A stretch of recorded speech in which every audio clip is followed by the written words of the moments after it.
Last week, the city released its One Complete Houston Equity Report. This report is not worth the paper it was printed on. Specifically, you can look at the parks section. The city gave itself a 90 for parks equity. If you look at the indicator they used, they looked at how many people lived within half a mile of a park, and they said over 75% of Houstonians lived within half a mile of a park. What they're really saying is that it's the same if you live half a mile from Memorial Park, half a mile from Levy Park, half a mile from Hermann Park, as if you live in 3rd Ward and you're half a mile from a dilapidated, rusted, leaking basketball court with no nets across 5 lanes of traffic. They're saying that's the same. That's equity. That is not equity. Last week, you appropriated over $700,000 to a dog park at Hermann Park out of the Parks Consolidated Construction Fund, when that park sector already has $20 million that it's raised through park dedication fees. Across the highway in 3rd Ward, we have 70 acres of parks and peanuts. When we go to the Parks Department, they say they have no funds for 3rd Ward. Your time has expired. Thank you, Edwin. Councilmember Carolyn Evans-Shabbat. Yes, I'd like to give him additional time. Thank you.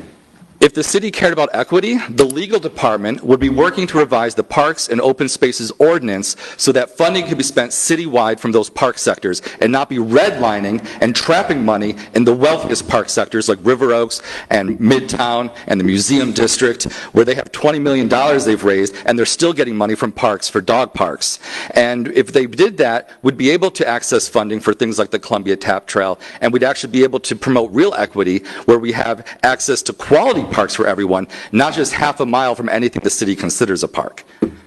Thank you, Councilmember Sally Alcorn. Thank you, Ed, for coming. And I do think, much like the sidewalk fee in lieu of, where we took the 70% of the sidewalk sectors and then we had 30% to go citywide, and that's not the case, correct, with the park dedication fund. It's that money stays 100% within the park. Not only does it stay 100% within that park sector, you haven't revised or increased the fees. I doubt many people on the Horseshoe even know how much you're collecting in those park sectors. You're collecting $700 for each new residential unit in those neighborhoods, and that hasn't been revised in 16 years. Not for inflation, not for construction costs, not for anything else. So you really need to look into that park ordinance, and you need to revise the parking sector dedication fund and how it's being funded, how it's being spent, how it's being publicized to council and to the public, which right now it's not. They're not giving annual updates. They're not putting it on their website. You have to search through PowerPoints that parks people give at conferences to find any information, or submit PIA requests where they charge you hundreds of dollars as a resident to find public information.